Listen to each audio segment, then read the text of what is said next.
UFO Thinker Podcast.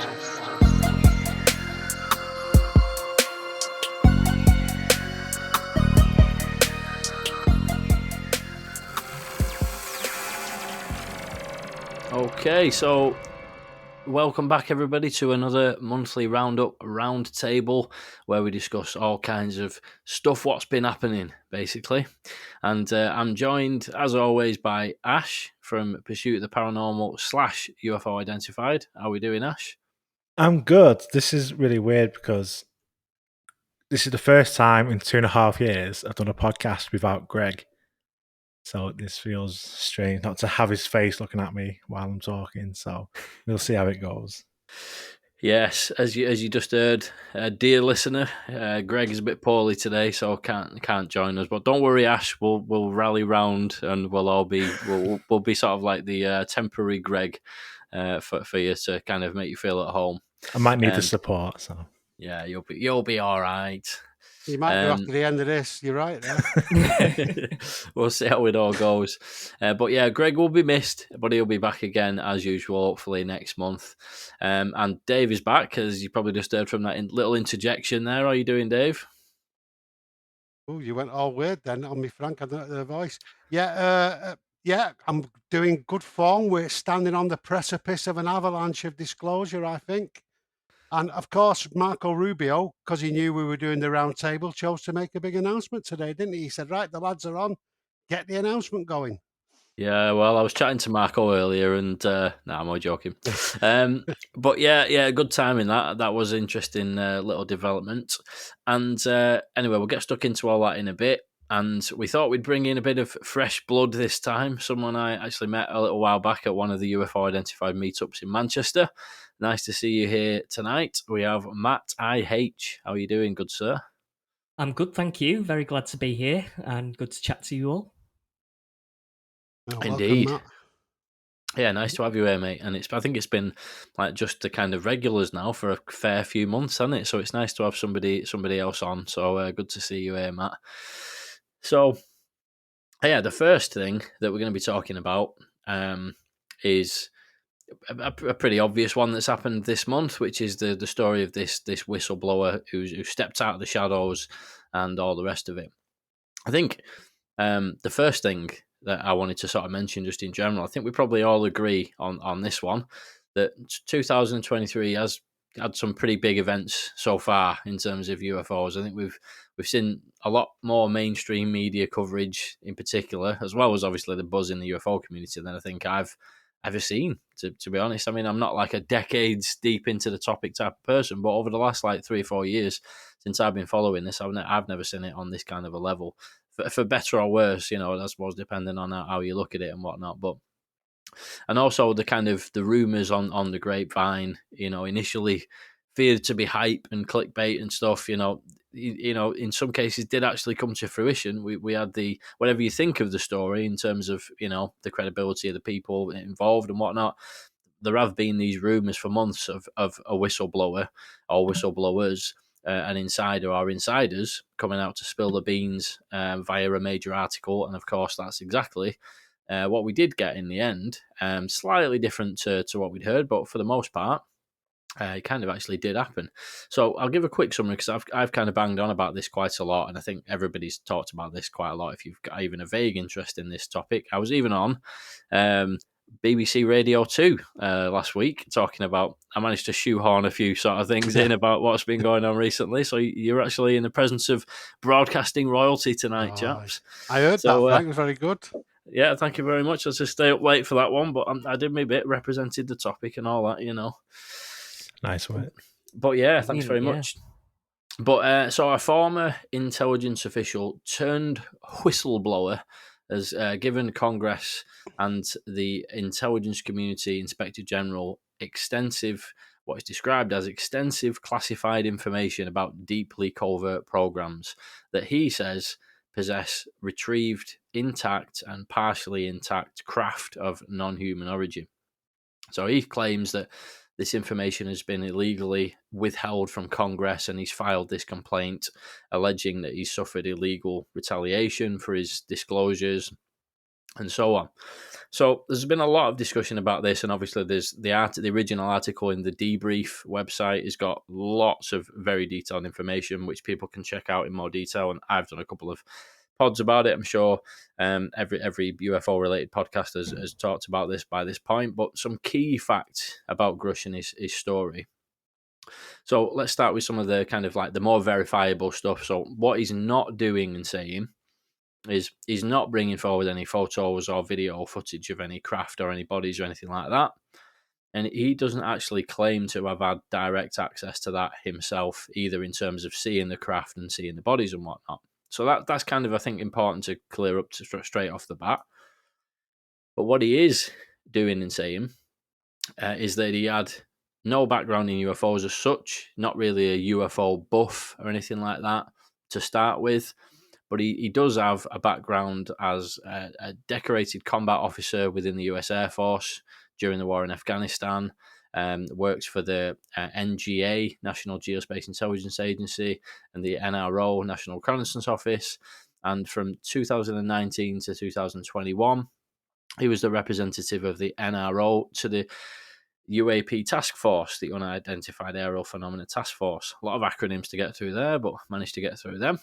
And then from late 2021 to 22, he was the co-lead for UAP analysis at the NGA and its representative to the task force. He was brought in to investigate UFOs for the UAP task force because of his outstanding record as an analyst, basically, rather than that predetermined interest in the topic. And he was recommended to the task force that was already in place at the point that he was recommended. And Tim McMillan, who did quite a lot of extensive research into his background, into David Grusch's background, is quoted as saying, quote, "I was told a rather lengthy interview between the director," that's the director of the task force, "and Mr. Grusch occurred, and they agreed, the task force agreed, that this was somebody who was sharp and would be a good fit, would bring experience and some expertise in that field of geospatial intelligence," unquote. So I think it's fair to say, at least from my point of view, his background is verifiable and has been verified. He sort of is who he says he is, did what he says he did.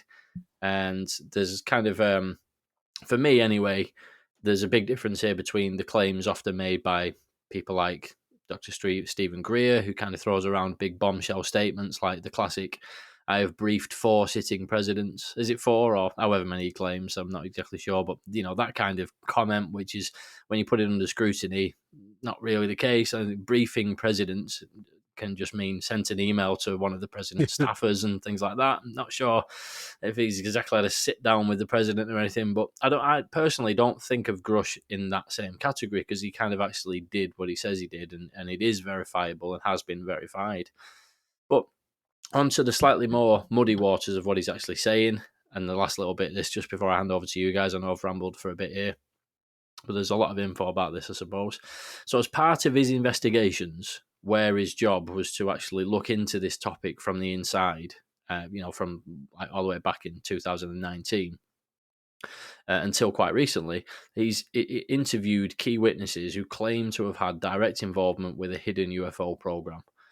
And these people, multiple people who he's spoken to under oath as well, I believe, they have claimed to have seen intact and partially intact craft of non-human origin, which are in possession of, well, it's not exactly clear, but basically in possession of the US government.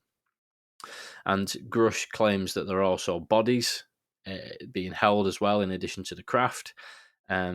And detailed evidence of these claims does actually exist and has been provided to Congress, even if it's not been made public. It's not been made public because he's trying to, at least so he says, try to go through the official channels to get information out and trying to make every effort to play by the rules and such. So he has actually spoken with intelligence officials who the US military had briefed on a very large craft, like a football field sized craft, apparently, which is quite intriguing. And the US government have actually transferred some vehicles to a cleared defense contractor to provide some analysis. Hence why I was saying it's not exactly clear where these things are kept, because we're not sure if it's the government themselves or a third party like that.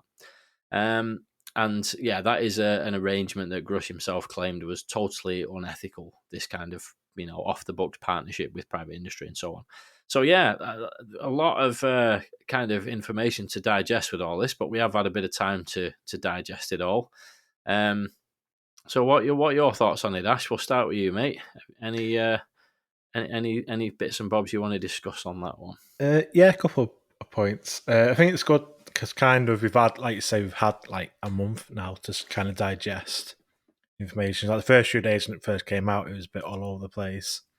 Different things being said and people focusing on kind of unimportant stuff rather than like what's actually being said. I think one of the main points is that he himself has had no direct access. So, I mean, unfortunately, it is hearsay when it boils down to it. He hasn't seen the evidence of it. It's only kind of what he's been told. And obviously not seen anything himself with regards to bodies or craft, even though he says that there are like retrieve bodies. I think in that second interview, he mentions bodies being retrieved, but there's no hard evidence. And one thing I wanted to kind of point out from my side of things, as an investigator, something that I've come across in just the course of randomly investigating sightings that we get. I'm not saying this applies to David Grusch, just a point to bear in mind.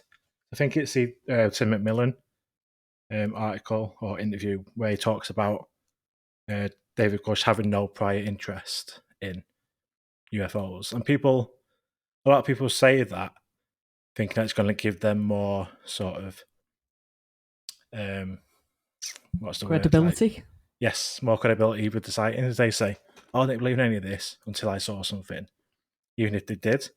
And the sightings where I've been investigating and they told me, oh, I didn't know anything about this sort of stuff, never even thought about it. And then when I looked into it a bit more, they did. Like, they've posted about stuff for years, they've been researching stuff for years, but they say it thinking it gives them more credibility. So they're more likely to be believed. There's so many people that say, like with other stuff like other things paranormal, ghosts, UFOs, I didn't believe in any of this rubbish until I had my sighting. So you're more likely to believe my sighting. Like I say, I'm not saying this is the case here, but my question, I'm not sure this has been sort of been confirmed anyway, is how Tim McMillan would know as a fact that David Grusch had no prior interest in the subject. Because if he's in the intelligence community, maybe that is something you don't talk about like out loud. If you're sort of going through the ranks as a young intelligence officer, maybe you wouldn't want people to know that you have this interest, so that people don't sort of refer to you or look at you as like the one that likes UFOs or the Mulder of the intelligence community. Well, let's give him these cases because he's into this. That's sort of one question for me: is how does Tim McMillan know he had no prior interest? Does that just come from David, or is that David keeping that side of his life a bit of a secret? Because I can imagine, I'm not sure how he got picked. I know it says he was sort of picked to be on this team. I'm not sure how recruitment works, whether like these roles get advertised and they can apply for it. I don't know at all. But if he did have an interest prior, even if it's secret and not like sort of public knowledge, and this job or secondment comes up to work on the UAP desk or the UAP task force, I would go for it. You know what I mean? I would be definitely, I'm going to try and get into this team, get into this department for a couple of years. So it's just something that I thought about, where saying I didn't have interest before it, one, doesn't mean it's true. And two, like say, how does Tim McMillan know that was true? Like I say, because if he is an intelligence official, might not want people to know he's got that interest. Kind of repeating himself a little bit there. Aside from that, the other thing that made a note of is he's interviewed these other people telling him about these retrievals and these incidents. Could he, or is that the next step, is him convincing them to come forward under the whistleblower legislation so that he can say, I spoke to this person and this person is the person that told me about this, and then you can then sort of then obviously get a bit more digging on where this information is coming from, rather than him just saying this is what he's been told and this is from people he's been interviewing over the years. That's my main sort of next questions, I guess, regarding the whole thing. Yeah, it is an interesting point, the thing about whether or not he had a pre-existing interest in the topic, because it's a funny one, isn't it? Because even us as people who actually have an interest in the topic, like, you know what I mean? If I saw something, I would hope that people wouldn't hold my pre-existing interest in a topic against me, sort of thing. But even at the same time, when I hear about somebody coming forward, and I hear about them, not especially in an analyst role like that as well, if I was to hear that they did have a long-standing interest in the topic, they've been fascinated by it since they were, a kid, I probably, even me being interested in this and having a UFO podcast, would probably be a little bit less kind of sure about the findings. But that's just kind of an interesting point in general. But I mean, you'd have to ask Tim McMillan, I suppose. Really, I don't suppose you know, Dave. Has there been anything come out about exactly how that was known, about his background with No, UFO? he was picked. What's the name of the guy who ran the program? I'm just blanked on it. The guy who was running, Jay Stratton. He was Yeah. picked because he was a top analyst at the NGO and the NSA. That's why they picked him. He was a brilliant analyst.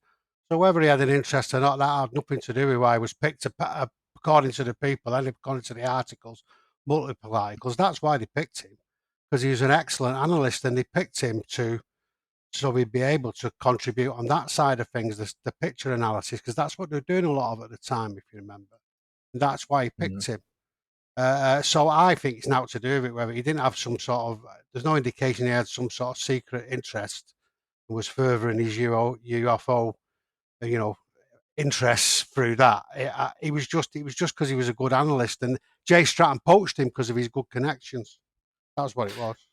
Yeah, I think that is a key point, that he was recommended to the task force rather than putting himself forward after seeing an interview like position or something like being advertised. Apparently he was actually recommended to be put forward for it. But what was the other point you said, Ash? I can't remember the last one. Could he convince the people he's spoken to, who told him that they've got these retrievals and stuff, could he convince them to come forward under the same legislation? That's kind of the interesting thing, isn't it? It's like, are we going to see that knock-on effect? Is there actually a plan already existing in place between him and perhaps people that he's spoken to during the work that he was doing? Have they already got some kind of agreement that, like, look, if you come out, I'll come out, or whatever? I suppose all of that's where the crystal ball comes out, isn't it? Because we don't really know exactly what the crack's going to be. I guess that may depend on the result of the complaint. Yeah. Before anyone else maybe. Yeah. Starts coming forward. We know that well, anyway, we'll get into that in a minute. Well, yeah, go on, Dave. Let's say a bit what you think about the whole thing then. I think Grusch is how it's pronounced, apparently. He runs through all what we're going to talk about today like a stick of rock, because these things are, for me, of a different order of magnitude of what we've had before. Yeah, big intelligence clearances coming into this. He's a real wonderkin, this guy. He had not only the top intelligence clearances, but all the SAP clearances as well. When he was put on this by Jay Stratton, and some of his colleagues come forward and told him about this, and he started investigating. I think it was 3 or 4 years he spent. And when we say it's hearsay and all the rest of it, I don't think that's quite accurate, to be honest with you, in terms of what we think of hearsay. He went to the DO. He actually submitted a detailed case to the DOD Inspector General at first. Detailed authentic documents, photographs, other things. He had program names, specific names, locations. And then he had people who come along, other people who worked directly on these programs, who testified to the IG directly about all what was happening. This was then verified by the IG. And then it went to the other Inspector General of Intelligence, because there'd been some shenanigans. That doesn't really matter. And it was deemed as credible and urgent. So it's not hearsay. These are all specific. The only thing that we don't know is we can't see him. Now, I know he hasn't seen them directly, but there's other people who've testified, some he didn't know, who have testified to the programs, who have seen them directly. And this was deemed to be credible enough to pass on to Congress, because that's the test. The IG looks at it, and then when they think it's credible and urgent, in this case, he said, they passed it on to the Congress. And then he then went and testified both to a load of staffers in Congress and to the Senate committee. So, to me, this is of a different order of magnitude in terms of what we've heard before. It's not Bob Lazar who's got nothing to back him up, although I like Bob Lazar and other things. This is all detailed stuff. And I can't believe there'd be a conspiracy of 30, 40 people who'd make it up, or he randomly thought of a few things that he'd heard on Twitter. And he just said that. This isn't that. This is detailed stuff. They've checked it out. This is proper evidence. For me, anyway, it's as good as it gets. If it was in a court of law, then we'd be fine with it, you know. It's very, very strong. So I think he's the real deal. And I think there's a number. How long do you guys want to come back on that before I go on, or what? You carry on, Dave, Yeah, and all then we'll because I think that he's the real deal, really. There's a load of other figures vouch for him, very significant intelligence figures about his character, but also a couple, one in the Space Force and another guy at the end, the National Reconnaissance Office, called Jonathan Gray, that's not his real name. They vouched for this actual program going on and saying that it had been going on, it should be uncovered, it was, it's not right and all that. There's a lot of senior people coming out. So he's obviously like the stalking point or the lead tip of the spear who's leading all these other whistleblowers out into the open. That's the strategy, in my view, anyway. So I think we should just think about what he actually confirmed. The existence of non-human intelligence, he said they existed. Craft and bodies, existence of a reverse engineering program, legacy programs going on for years, concealed in other SAT programs, special access programs, so people couldn't see them outside of oversight. Decades long of a war between adversary nations to get the tech. He actually hinted at communications and even treaties with non-human intelligence, which was absolutely mind-blowing. This is the stuff he said, and apparently has been checked out. He said there'd also been some use of deadly force, although he wasn't saying I don't think all the NHIs were sort of somehow evil, but there have been those sort of exchanges. Massive government cover-up, massive deception of the public. So that's sort of what he said, which is pretty amazing. And in one fell swoop, if we think that he's got this evidence that seems to be so strong, that means an awful lot for me. And for me, we've been sitting in the community for decades speculating, is it this, is it that, and probably self-editing. And in one fell swoop, he sort of collapsed the waveform, as it were, and made a load of things we were uncertain about actually true. All that things I read out, how many times have we heard all about that? I thought, is it true? No, I don't think so. And that's what this guy's saying. That's absolutely mad. There's a lot of other things we don't know about. I think it's absolutely crazy. And I think he's massively moved the dial forward on what disclosure is, what it means, what we're about. And really, he's probably moved it a bit further than anybody thought, really. So anyway, I suppose there is a question of what isn't true. There's a bit of an elephant in the room about abductions and what's that all about and where does that fit in? Where does other types of paranormal experience fit in? There's all the, I think we'll get into that, but I think it's quite a lot to be going on with. And I just think as a community, when we're faced with this kind of evidence and if it pans out, I think we might have to recognise that a lot of the things we've been hearing from witnesses who we've probably dismissed because we're self-editing, a lot of it's proved to be true. And I think it's really is a step change in where we are. And he's sort of really thrown the gauntlet down to the Washington establishment now to sort of pick it up. But apparently there's other wheel balls coming. He's come out today, Marco Rubio, saying there's other whistleblowers who've testified, people who are directly involved in these legacy programs. So it doesn't sound like he's making it up. So I think it's absolutely massive. I really do. And I think, as I say, that he's took a lot of speculation out of it and really said this is what's happening. The question for us is what he hasn't said, what isn't true. Have we discovered have we cracked anti-grav? Have we got a reverse engineered craft? Maybe not. Then the weirder stuff, which I personally don't believe about the Galactic Council and this and that and all the rest of it, I think that's probably a product of decades of speculation. But anyway, so there is a question of what is and isn't true, but I just think it's very significant. So I take probably the opposite view. I know it's not everybody thinks that, but so that's my view. I think it's massive and a massive step change, and he's moved the disclosure dial all the way along, because we never thought we'd be talking about craft, did we? And now we are. Yeah, some pretty good points there, Dave. I'm tempted to go off on another tangent, but Matt, what are you saying, mate? Because Yeah, I know you've been Matt, you've been what sat there Matt patiently thinks. waiting. Let's get Yeah. stuck Yeah. in.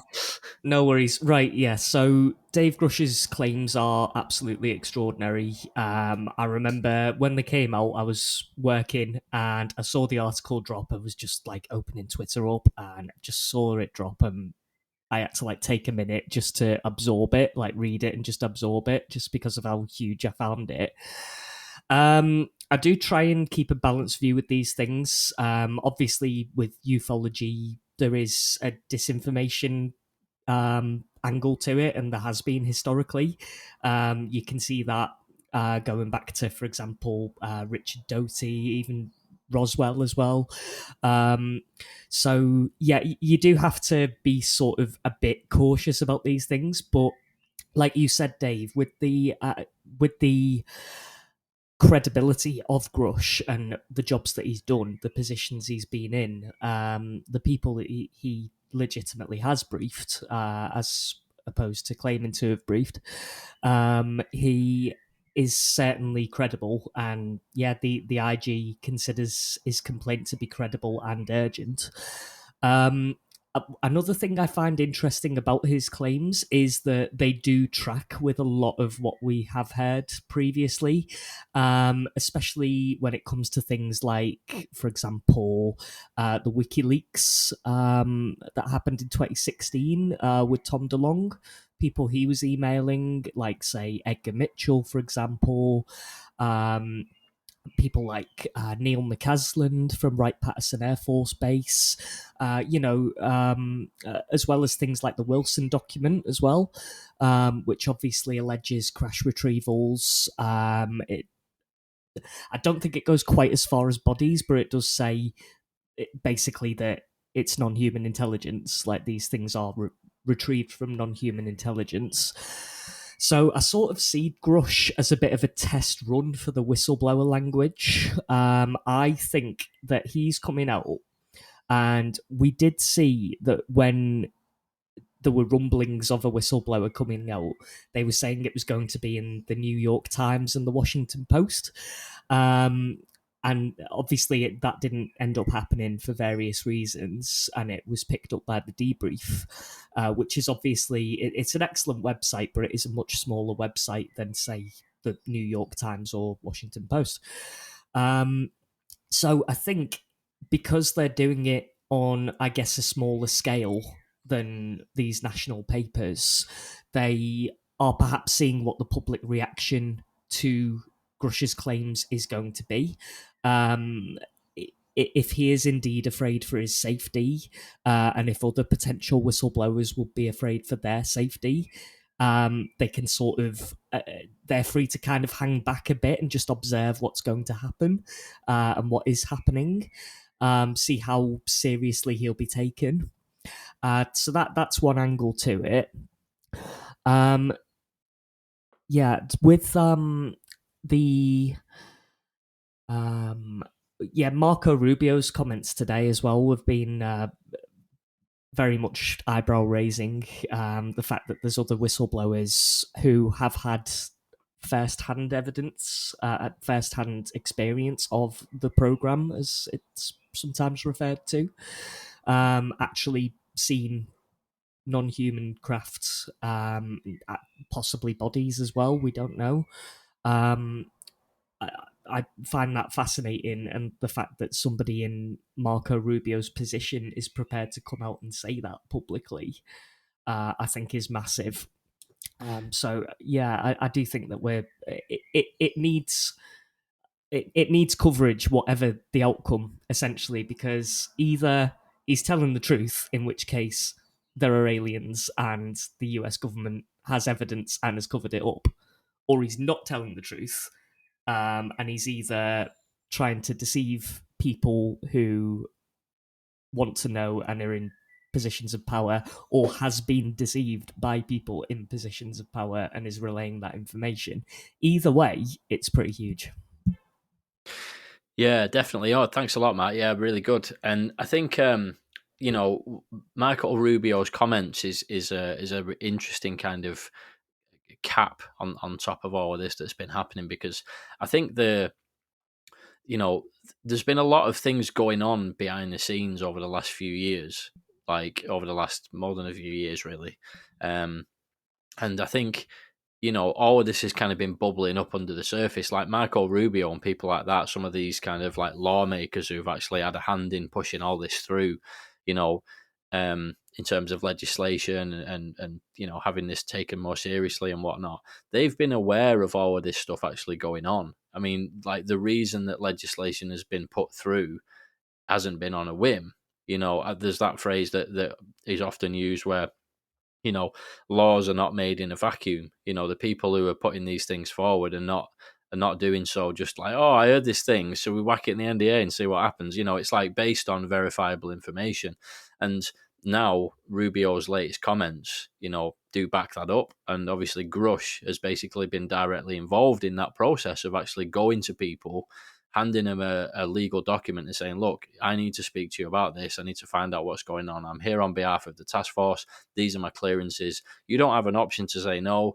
Get in that room and I want to ask you about, this, and this. And then they have to do that interview under oath, provide information. And then obviously what's happened is, that information has been taken on board by various people behind the scenes and has shaped a lot of this language that we've seen over the last few years. And all of that has happened behind closed doors. And we're only just now kind of getting a sense of what's actually been happening. But just quickly, Dave, I know you want to add something there, but in terms of Marco Rubio's actual comments, Grusch is, admittedly, and he says this himself as well and puts it clearly, he's basically what you would call a second-hand witness. As we've said, he's not directly seen these craft and bodies and things like that. He is going off what people have told him.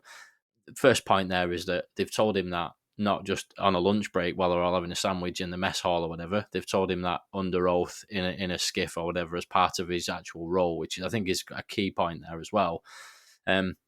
But these people who have actually told him this, the first-hand witnesses, apparently some are public figures, some are not, which again I think is a key point, because it's not just not that there's anything wrong with these people, but it's not your Eric Davis, your Hal Puthoff, people who have already said things on 1,000 podcasts and what. Even though that is interesting, that we are hearing about new people with information who have directly worked on these programs apparently.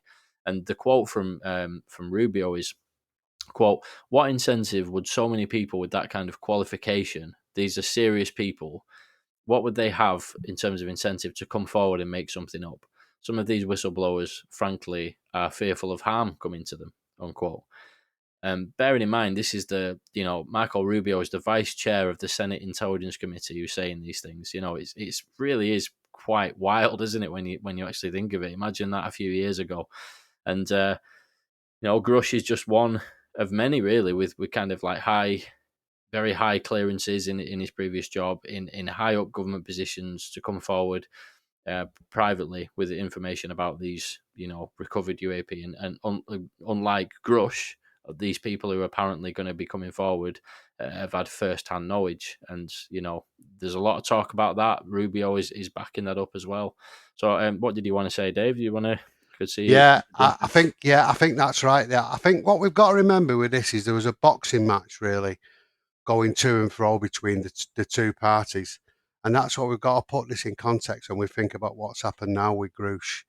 I think what happened was in 2017, the DOD, they were caught out. We had the plane revelations. Lou came forward.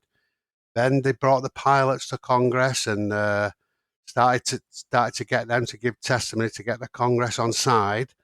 So we then saw that. Then we saw, after that, the UAP task force set up. Then we saw the 2021 report getting set up as well, and that confirmed the existence of UAP as being something exotic or anomalous. And then we started to see the fight back a little bit come from the DOD. We saw Jay Stratton sacked and all the good staff going, which would have imputed Grusch's role there as well. Or he might have still been working, but he got rid of all the good staff then. Then we had the hearings, funnily enough, and they set up. Then we had the report. Then I think they come out with. Then the legislation come out. That was it, and then they set up IMSG to actually stop them setting up a proper UFO department. So I could see the fight back starting then, and they did nothing. They dragged their feet and all the rest of it. And then we had the hearings, which interesting, if you look back, the hearing corresponds to when the actual whistleblower thing went in from to the ICIG, when that was done, or when the report went in. So that must have triggered it, I think. Anyway, that coming in, we started to see the actual, we actually started to see the fight back from the DOD. They closed it, said nothing to see here, Bray was saying that. They put down confidentiality. Then they established Arrow and all the rest of it, and started to do that. And interestingly, in those hearings, though, we saw a little bit. We saw the Wilson Davis salvo, a couple of salvos that the opposition had put in, and that was like a precursor to saying we're going to do this reverse engineering stuff on you, these programs. That was a little warning shot. But anyway, Arrow saw, we saw that there's been worse restrictions, more foot dragging, a methodology that's too narrowly focused for Sean Kirkpatrick, who's not an investigator. And we saw, and it felt like they were sort of winning the battle back, and it was like the Empire strikes back. And I think they overplayed the hand. I think the testimony that the Senate hearing that Dr. Kirkpatrick gave really annoyed a lot of the whistleblowers. And this is like the big fight back. So if you imagine they're having this boxing match, this Grusch testimony coming out now is like the big haymaker coming over the top that nearly floors the other boxer, because it was so big, it sort of blew the doors wide open. And it really took things to a different level now. And then added to Rubio announcement, the floodgates are opening, other people are in the wings. So we've got to see this in that context, really, of it being quite a big, like a boxing match, where people have been fighting.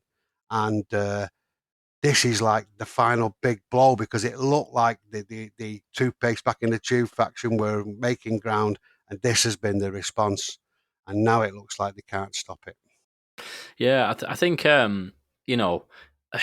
one thing I would say is that as much as I do think this is an absolutely huge story, and I personally do think that it's quite different in terms of things that we've heard in the past from like people like like I say, Stephen Greer's brought out umpteen whistleblowers by this point. What he classes as whistleblowers, and it's you start digging beneath the surface of it, and it turns out to be a bloke who made sandwiches at the office of the Pentagon. You know what I mean? And it's like nothing against any of those people, because maybe they did hear some interesting things, but every time I've looked into them, you go like, okay, interesting, okay, right, okay then, and you deal with enough of them that you start kind of getting a bit jaded towards the whole thing. And I took the same approach with this, and personally just found it to be a bit of a different kind of kettle of fish, really. But it's quite fascinating to think, things like the Wilson memo. I'd be interested to see what you think about that, Ash, because I remember we spoke about the Wilson memo like a year ago or something crazy like that now, a long time ago. And I can't really remember what you thought about that at the time.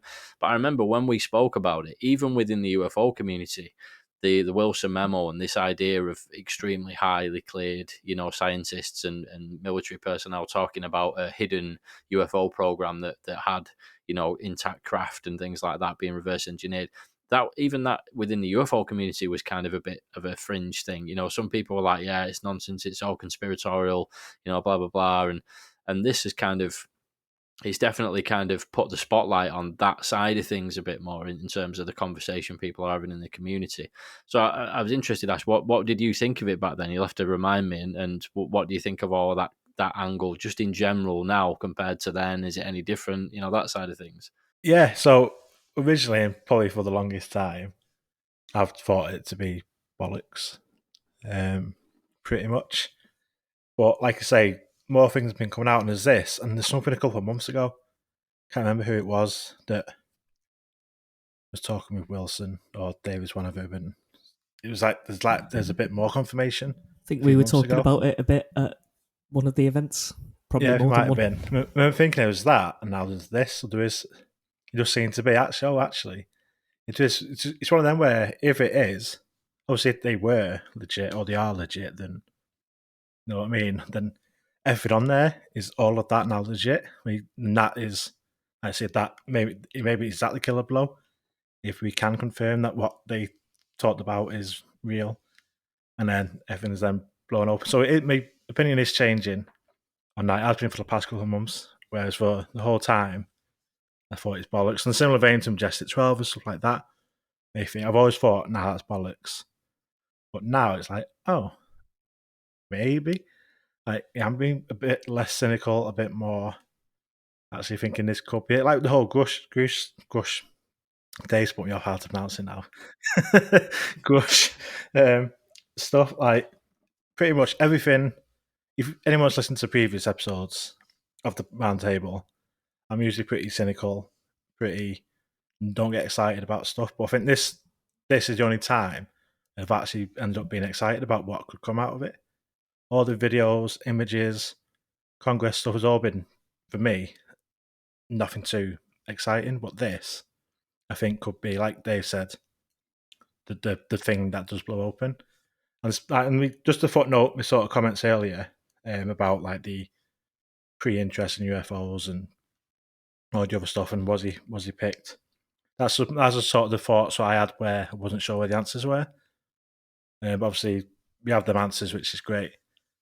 And it's just again waiting to see what happens next. And I think it is really, really exciting, and actually something to be excited about, because 2023, like I mentioned earlier, it's just been insane. There's always something happening all the time, and it's hard to keep up with. Like this Marco Rubio stuff today, and no idea. So I've been trying to read it as I've been talking. The comments, it's like, what's he said now? It's just like, just hard to keep up. So yeah, to answer the question, Wilson Davis, Davis notes. Yeah, there could be something to it.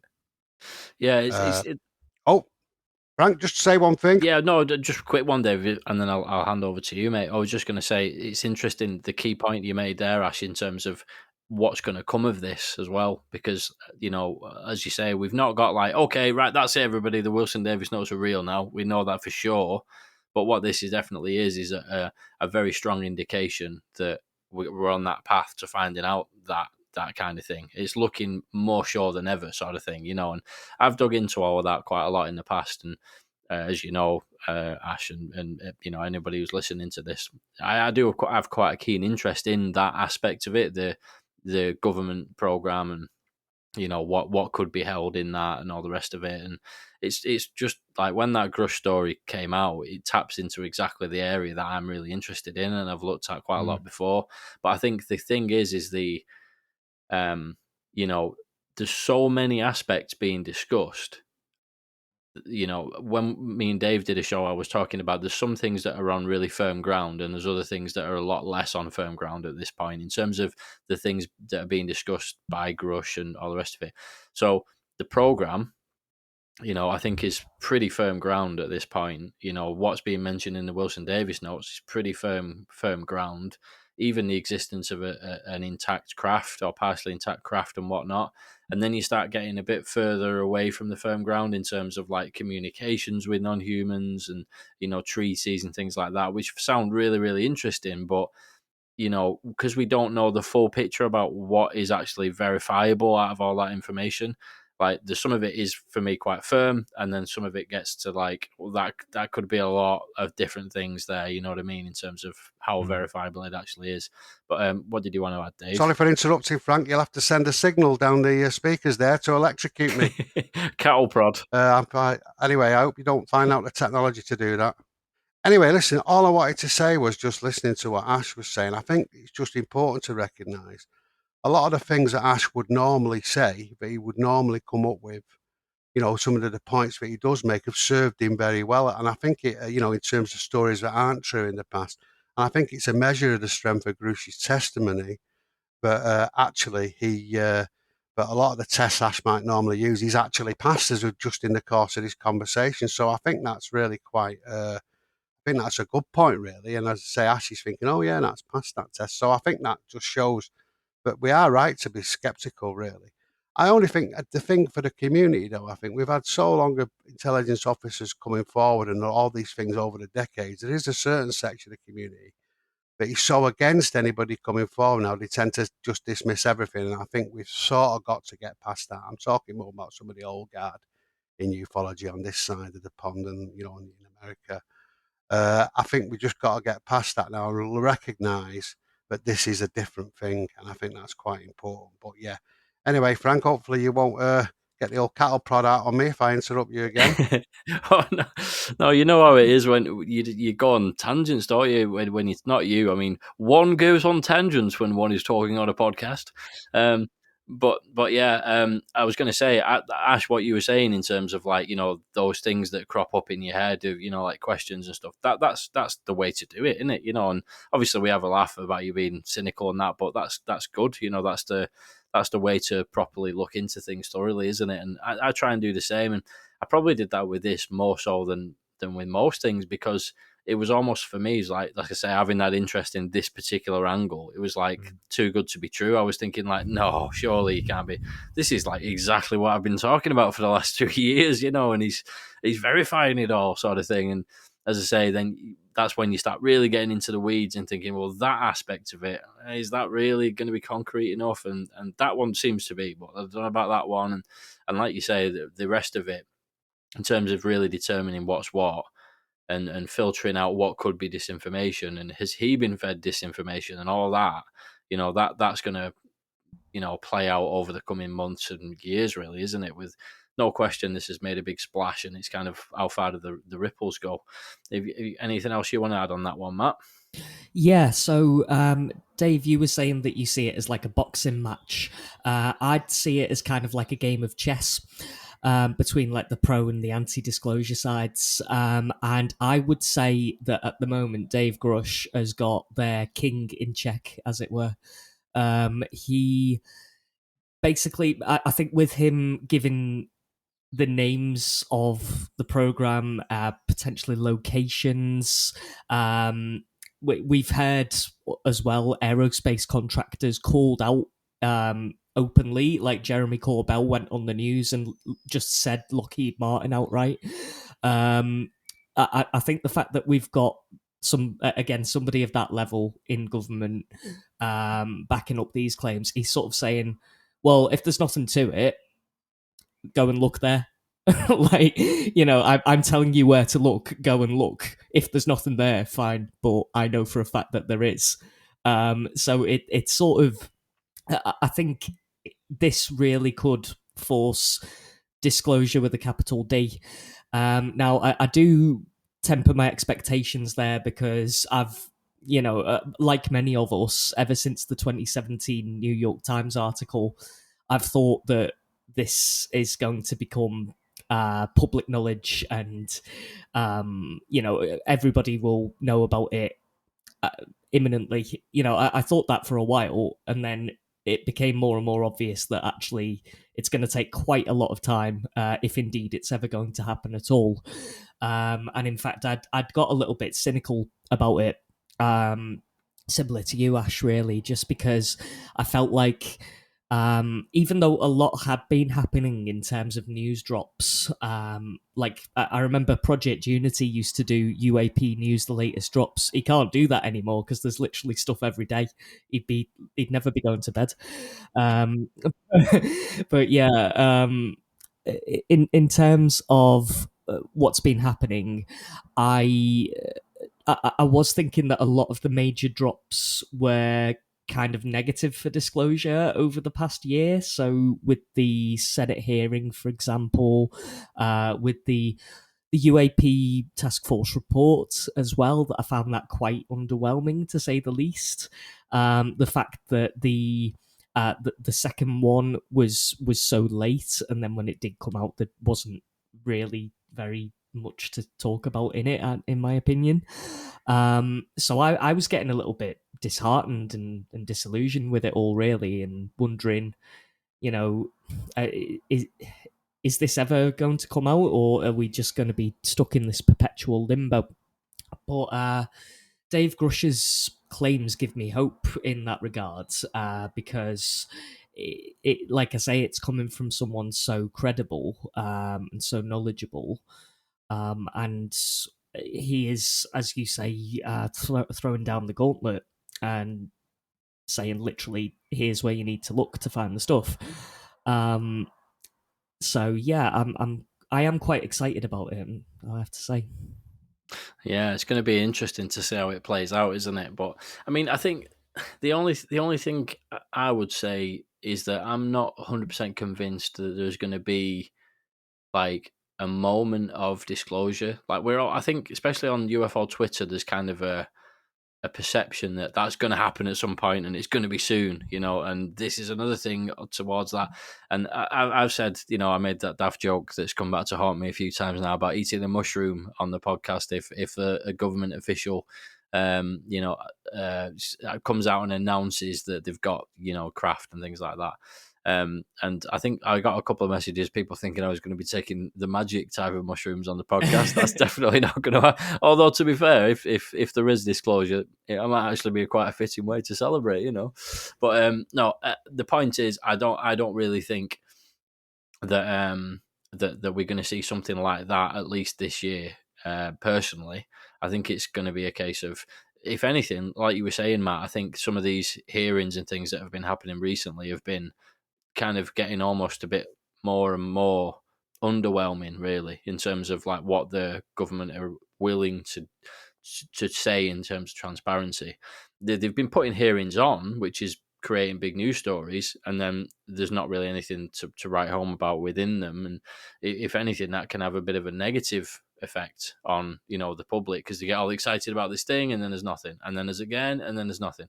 And also behind the scenes as well, like Dave was talking about earlier, they've kind of been stripping away a lot of the accesses, and they've been demanding a lot from these new UFO offices, UAP offices, with the various different names. But they've actually, as we now know, Arrow has got less clearance access than what the UAP task force had back in the day when Grusch was actually involved with the task force.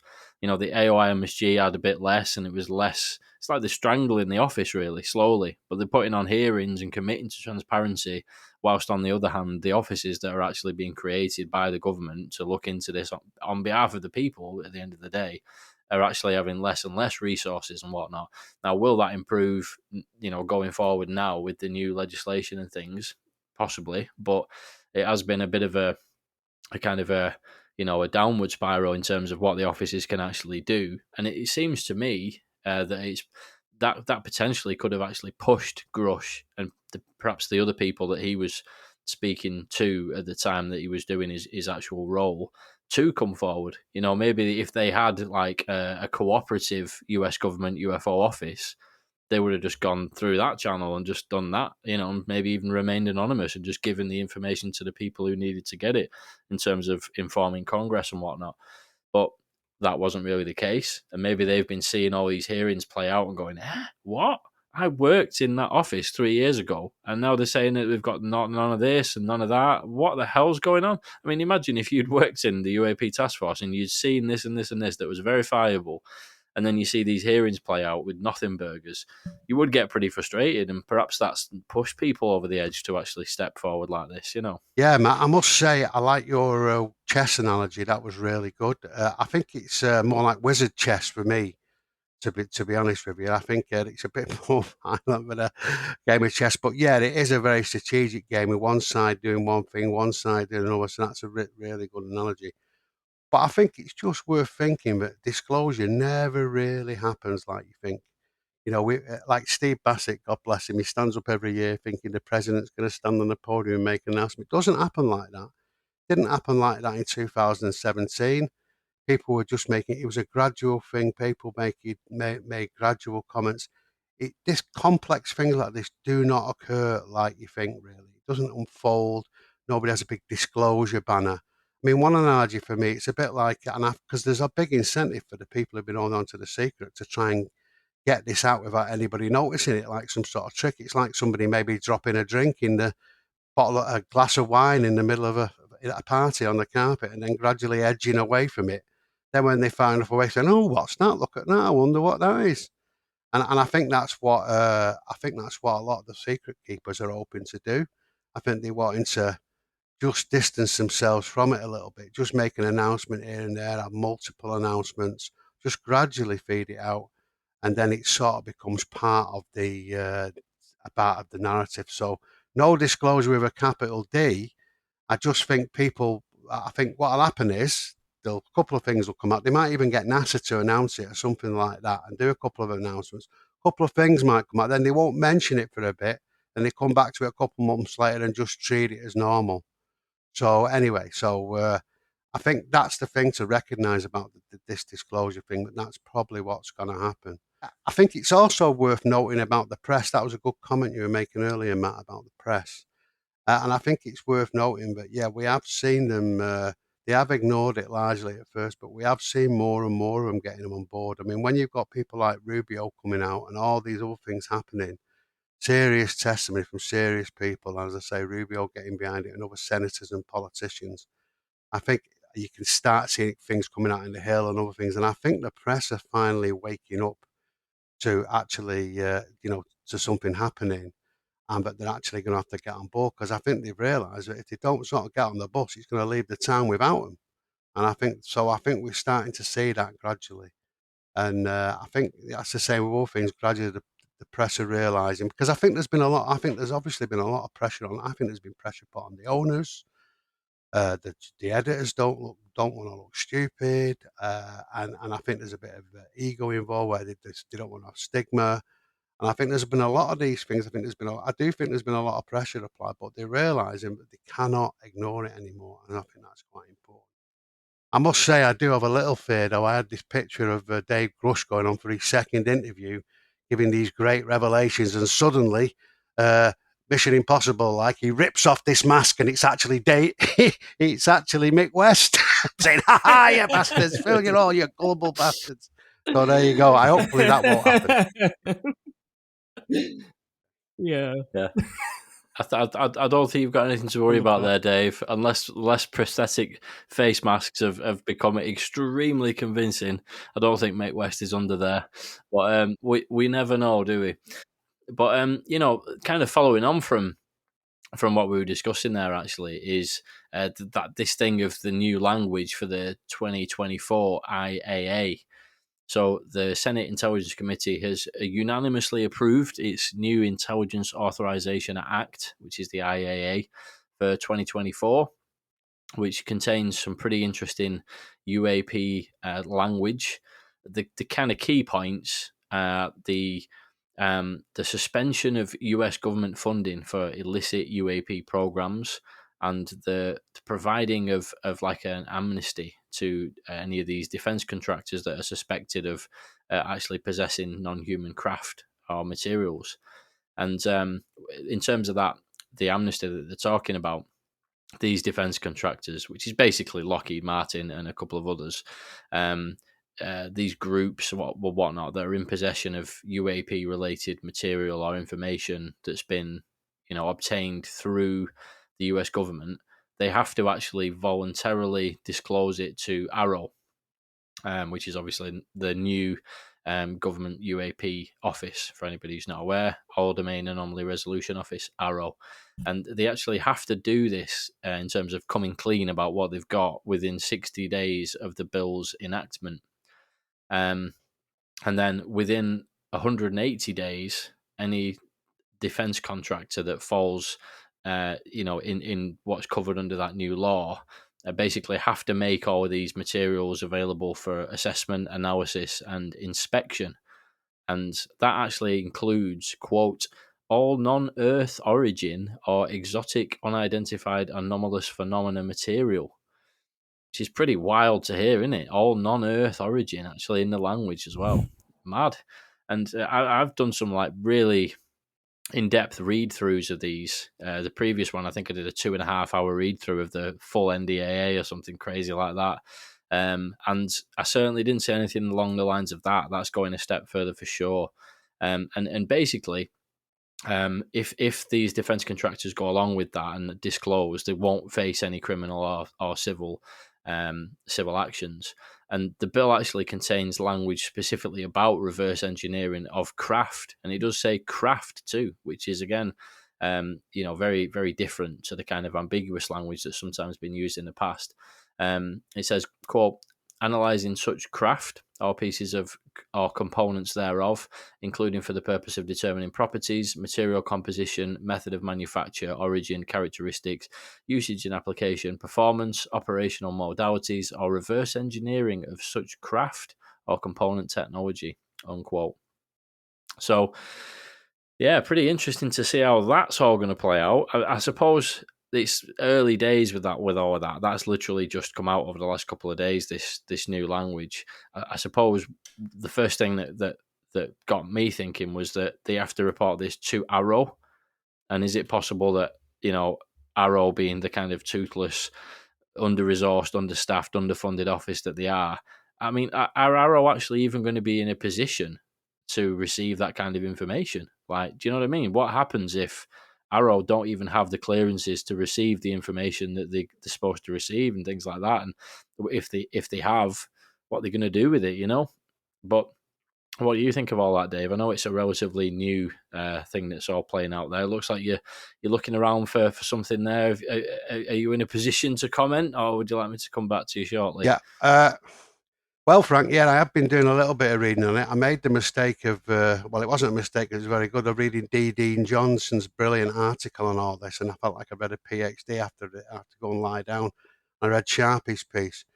But it's really significant, this legislation, and I think it's obviously linked to all these developments, and you can see it's clearly, I think, a response to what the whistleblowers have been saying.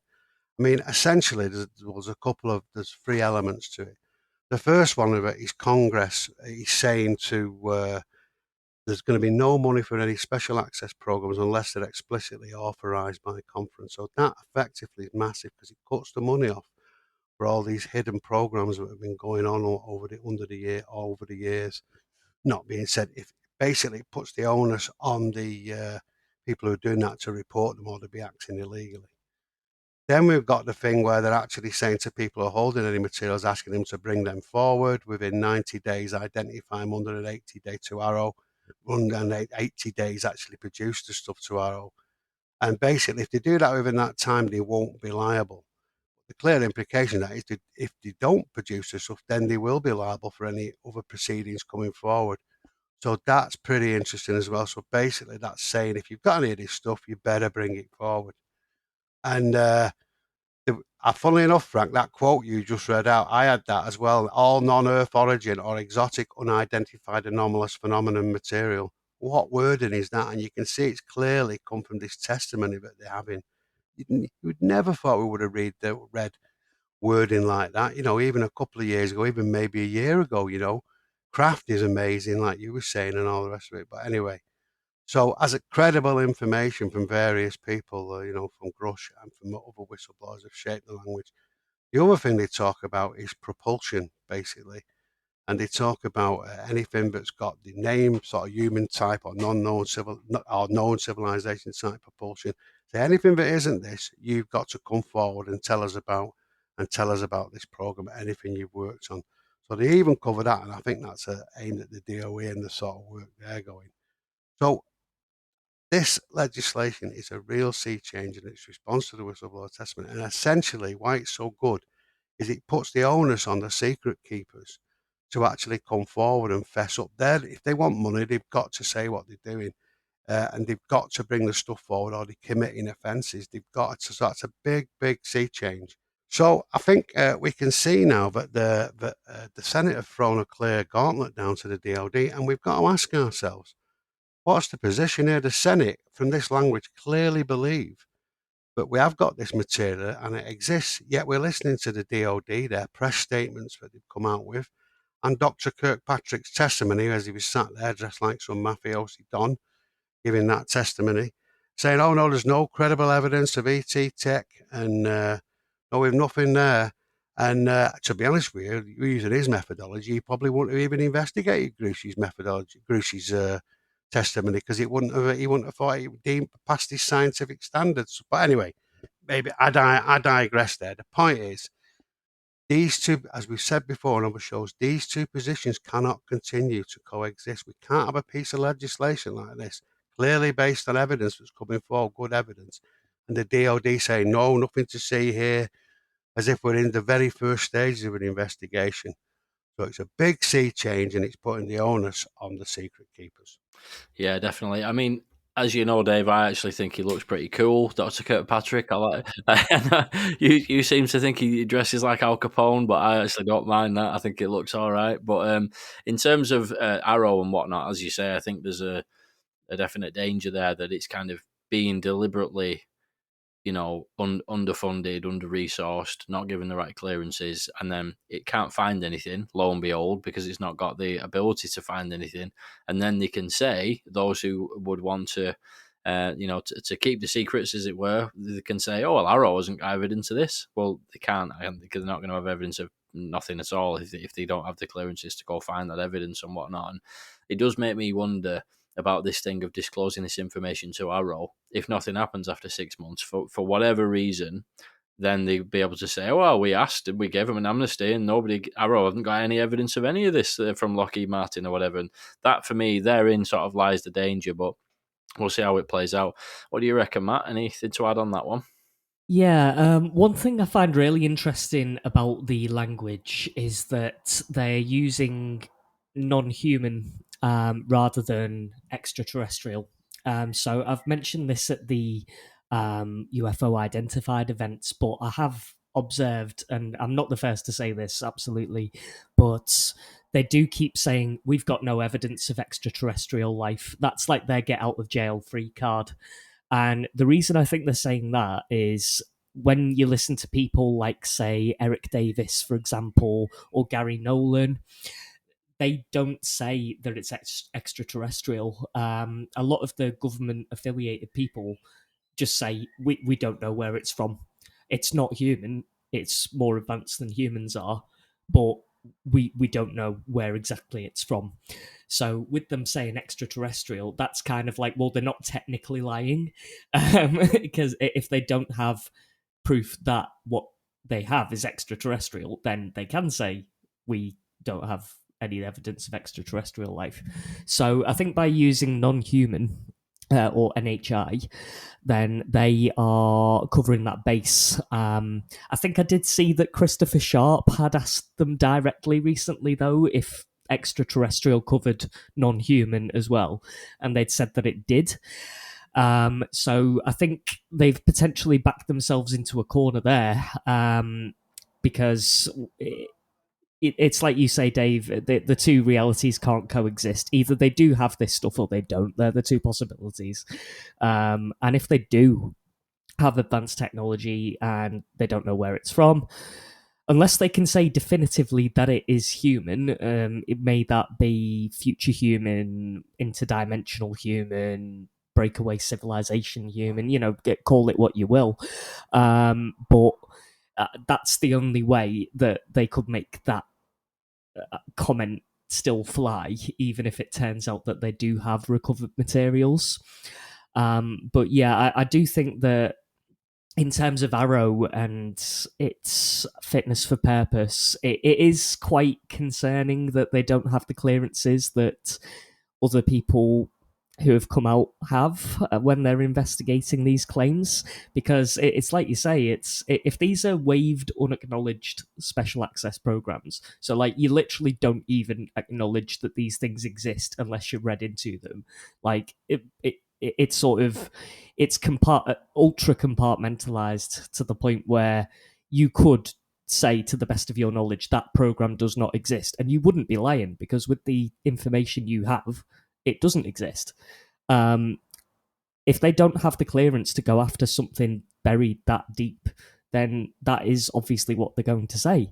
And I mean, Sean Kirkpatrick, I wouldn't want to sort of comment on him as a person. I don't know anything about him really as a person, but he doesn't seem interested, I think, is the key thing.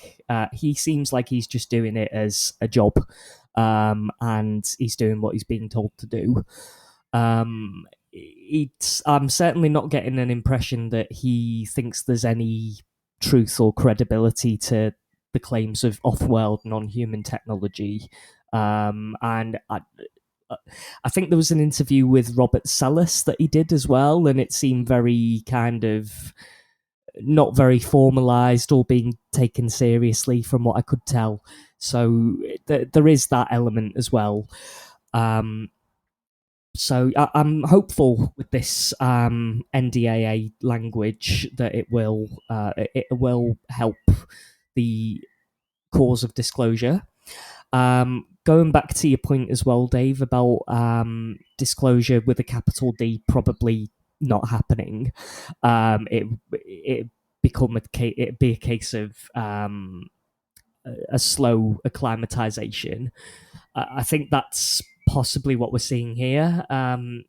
Maybe it's going to be a case of all of these whistleblowers coming out and maybe providing different pieces of the puzzle, and maybe even putting it into popular culture more and more, like you're seeing it in films more and more, for example. And it might even become a kind of boiling frog scenario where in 50 years from now, it's like, oh, yeah, the extraterrestrials, non-humans, whatever. And it's just like a normal thing. But maybe they're doing it so slowly, we're not even really noticing that they're doing it.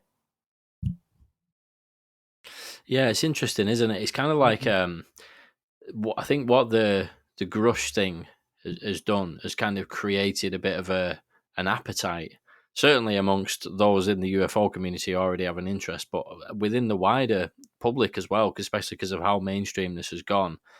There definitely is now an appetite for somebody who's got that direct knowledge. I mean, I remember seeing something it was on Weaponized, one of the episodes, and it was the thing was called Crashed Saucer Overseer, and that was the title. And I was like, oh my God, it's somebody who's actually had direct involvement, who was literally working on a saucer. And then it turned out not to be in that case. Not to say that they do that often, because a lot of very, very good episodes on Weaponized, but in that case, I was a little disappointed that we didn't get the actual Crashed Saucer Overseer.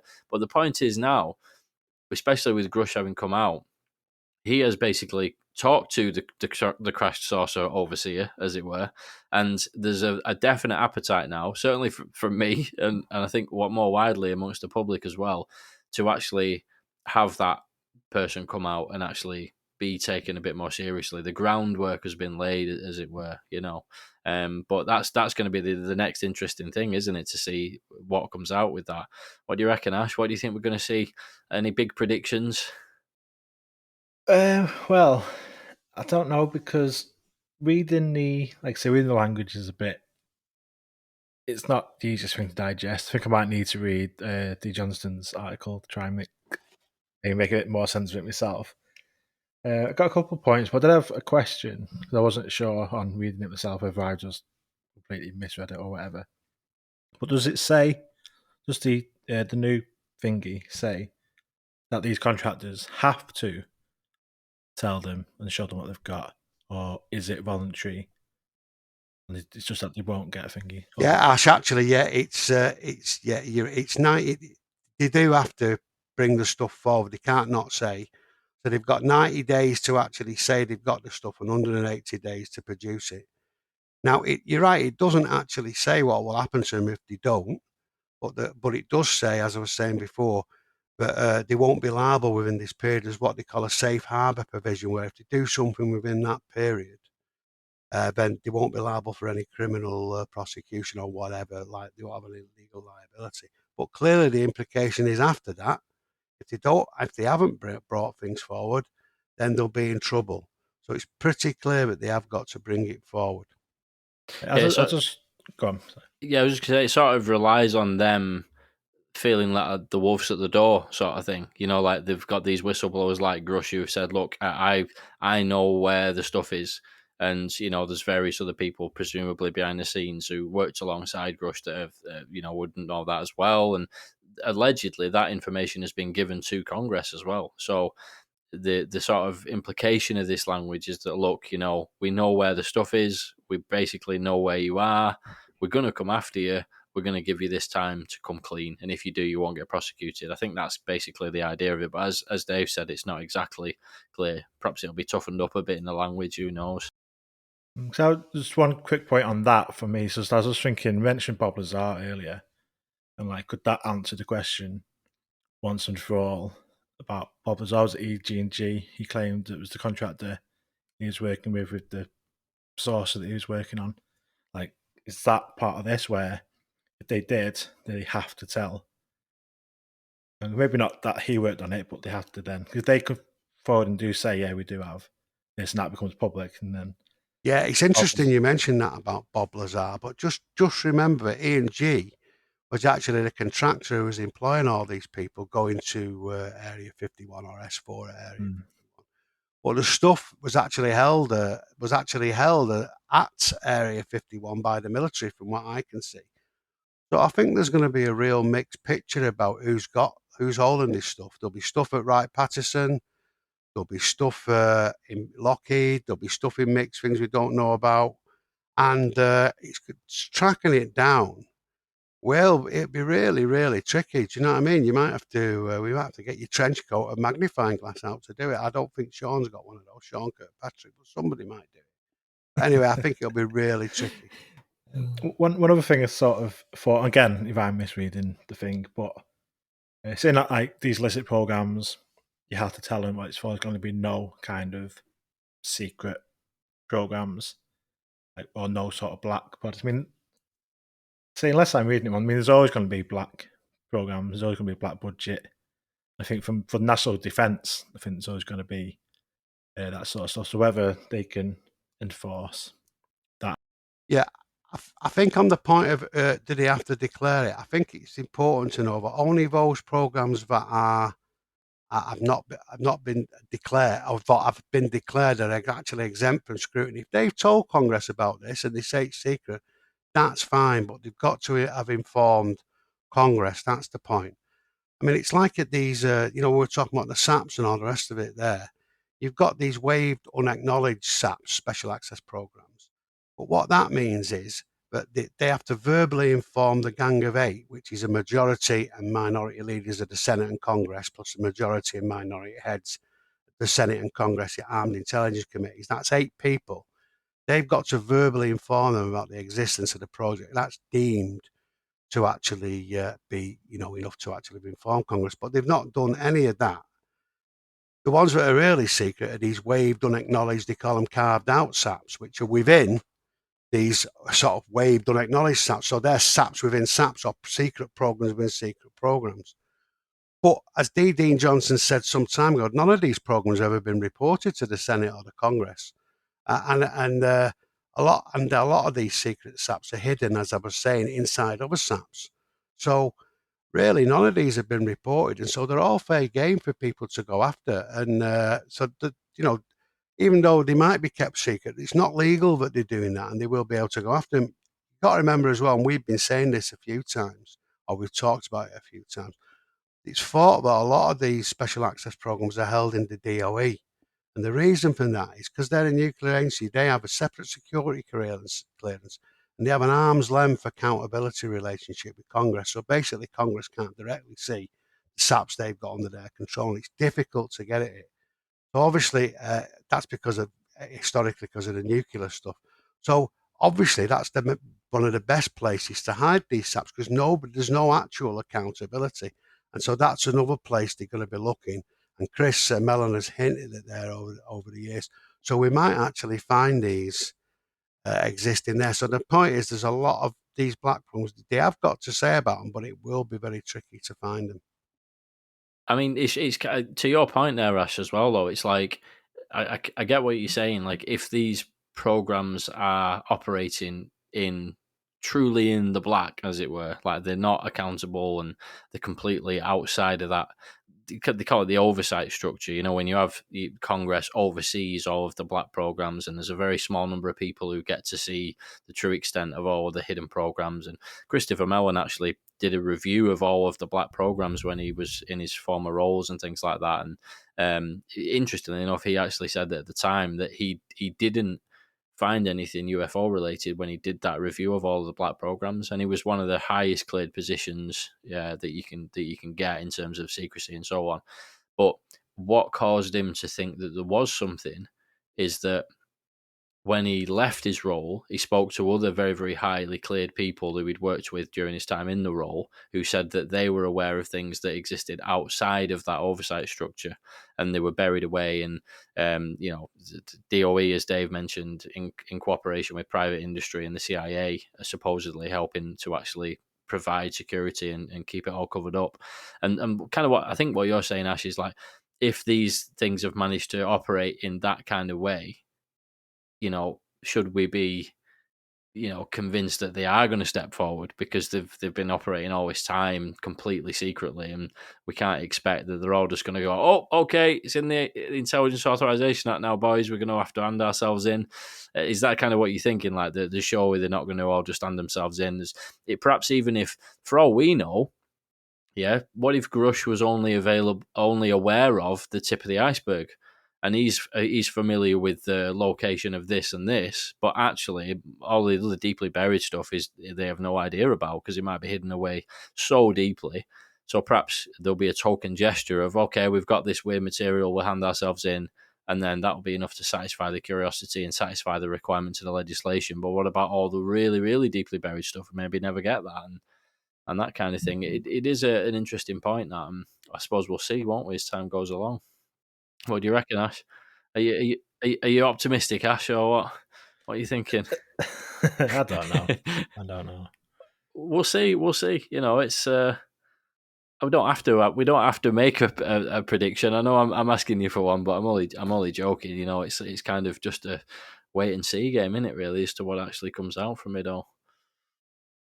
Yeah, definitely. With most of this, it's just, again, just waiting, and hopefully, like, what seems to happen is we wait for, like, sort of see what happens with one thing, then 5 other things drop, and you kind of forget about that, and then sort of not go back to that anymore. You sort of going to concentrate on this now because this is a bit more tantalising, a bit more interesting, and there's probably some stuff that or maybe the community completely forgot about that we were looking forward to find out the results of, and that's just been hidden away or quietly released because we're now concentrating on something else. It's just because there is that much at the minute. Like I say, they're trying to keep track of everything and all the different people and departments and stuff. We need someone end of the year, just summarize it, put it all into AI and say, summarize this for me or something, just to try and make sense of it all. Yeah. Whatever happens, I think we've established just in this conversation, it's going to be a very tricky jurisdictional area. And I must admit, I have thought about this. I've had sort of visions, because Congress saying, right, we're going to go and get this stuff now. Who's actually going to go and get it? I mean, I've had visions of a sort of federal agency turning up at one of these hangars, and there's some sort of standoff between the security forces and the DOE or private contractors and the actual federal agents or the agents, whoever they send there. And would there be a shootout? What would happen, I mean, who would Congress use? I mean, they might use the FBI, or are they sort of compromised? Might be some other federal body. I mean, it could even be something really weird, like the Department of Agriculture. Can you imagine that? But because they'd still be federal agents. You could see them storming the hangars, wielding weaponized sticks of celery. But hands up. Fish sticks of celery. That's a classic quote. But yeah, I think the thing about this story, it can sound a bit wishy-washy, this thing of like, oh, these programs, they exist outside of oversight and, blah, blah, blah. They're in the black. We don't know where they are and all this. But actually, though, I think that is actually a really key point about all of this, because that's illegal. These programs shouldn't be operating completely out of oversight and doing their own thing. Like, the legend has it that, there was a president decades and decades ago that authorized these programs to be able to operate in that way. But that was decades and decades ago. And is it still fair and right for them to be able to do that? And we don't know that for sure, but that is the kind of popular speculation on that. But the key thing is a lot of this legislation that's been pushed through in recent years is kind of based on that. Congress have got wind of programs operating like that, and they're going, hang on a minute, what? We need to look into that then. We're not sure exactly about the claims, but that is not something we're willing to accept. And I think Marco Rubio actually said, again, coming from somebody who's the vice chairman of the Senate's Intelligence Committee, he said the other day, Quote, those claims have been made for years, and that's certainly something we'll be very disturbed by. And that's what the gist of the whistleblower's claim is, that there are programs that should have been noted to Congress that were not. So we're going to be interested in that no matter what the topic is, unquote. Which is true, isn't it? I mean, like, even if it was about, like, you know, the a covert sticks of celery program, you know, to go back to Dave's quote, you know, and it could be anything, couldn't it? If a program exists investigating celery agriculture, you know, and it's not reporting to Congress and it's being funded by the taxpayer, they're going to have a problem with that, aren't they? And obviously, you know, I think that's what's driving a lot of this. If there's, you know, Grusch is talking about these things that he stumbled upon, but not only that, and it's something we've not discussed as much today, is he was supposedly harassed and, you know, had very serious repercussions for the things that he tried to report to Congress and stuff like that. And if it is the case that this program is existing like outside of oversight, if it's actually intimidating anybody who tries to speak up about it, including active US government personnel, that is so much more serious than just, you know, what the actual the materials that they're hiding or whatever. Did you want to add something there, Matt? Go ahead. Yeah, he's not the only one either in terms of harassment. Because I've seen on Twitter, you guys may have done as well, but Ryan Bledsoe has had people harass him as well and his family regarding some of the things that he's been saying over the years. He seems to he states that he knows who it is, and he's left some pretty sizable breadcrumbs as to who it is. But I mean, the fact that Grusch is stating that he's been harassed, and the Bledsoes have been harassed as well, and they have demonstrable intelligence connections and intelligence interest in them. I think that is quite telling in itself. So, like, it makes me think that there probably is something there in terms of retrieved materials, if people are so keen to keep it quiet and to go after the people who are making the claims. It does make me think, if there was nothing there, why would they bother? It's a scary thought, isn't it? And Yeah. you know, Dr. Jacobs as well. The guy who saw the missile test with the lasers being shot into it by some kind of UFO, and then you know, eventually came out with his story, and he spoke about. And there's obviously plenty of cases of this, but, you know, his particular one always stuck with me. He was talking about, you know, phone calls in the middle of the night, just checking up on him and making sure you're all right, everything okay, and then, you know, just putting the phone down. And I think he had some kind of firebomb in his letterbox, his home address, and things like that. And, you know, again, these you know, they all sound kind of a bit out there, but if there was something as big of a secret that you wanted to keep, who's to say that that's not happened, you know? And that's the kind of sobering reality, isn't it? Like, the actual, you know, the risk that if all of that is true, the risk that Grusch has put himself under to come out, it's pretty scary to think, especially for a relatively young man. I think he's like 37. You know, he's younger than me. Like, that's a mad thought. And you know, he's I would like to think I'm still a relatively young man. You know, I've got many years ahead of me, and for somebody in that position to come out and put themselves in danger, you know, you could argue that sort of shows the kind of the passion to get the story out and whatnot, and, you know, the fact that he's willing to do that despite personal risk and whatnot. But I think we'll wrap up, folks, because it's we're coming up to an hour and a half. I think that's a good time to end. Anyone got any bits and bobs that they'd like to add? Yeah, I just wanted to say one more thing, Frank. I mean, it's been a great conversation. It's something I meant to say earlier and I forgot. I just wanted to go back to the new legislation that we were just talking about, because it mentions something called the will of Congress. And basically, it's a desire in the bill to see much less compartmentalization around this technology because of the threats faced by the US, and more broader collaboration. And what it's hinting at, presumably, is between industry and universities. Now, this is really, really important. It's a lot more important than you think. Because if you remember, one of the big issues a couple of years ago, we discussed this again, Bosch by Lou and a few other people here at Eric Davis, was that excessive secrecy was stopping any progress on developing this technology. And it was a big problem. And we thought that might be one of the main drivers for this push to disclosure. There's other things, but clearly that was a main driver. So what we can really see this call for is that is obviously something that's gone in, but it's almost like soft disclosure. Because if you think about it, once the information is shared more widely, people are going to know about this stuff. And it is the soft disclosure, like we were talking about earlier, where people just get to know. And I think that is also an intent of this legislation as well. So it just shows you what a difference a whistleblower makes. Absolutely. Absolutely immense. Indeed. I kind of miss Greg, you know. Where is he? Next month we'll be back. I hope, Greg, if you're listening, mate, I hope you get well soon. It's too late. Matt's replaced him. It's too late now. Get well soon, Greg. But no, it's been great to have you on, Matt, and it'd be great to have you back on again at some point. Really good chat. Yeah, I've really enjoyed it. Thank you for having me on. Spot on. And yeah, thanks everyone. It's been a good one. Pleasure as always. You never know, eh? By next month we might have another whistleblower, eh? We'll see how that goes. It's been a great show, but I'd just like to say, Frank, who knows what might happen next month? I mean, we might be saying, right, lads, new round table coming. Let's display some crafting materials. We might have an exhibition. We've got a new round table. Come on, we're on the clock here. That's it. Football field size craft over my house. There you go. Right, okay. Let's leave it there then.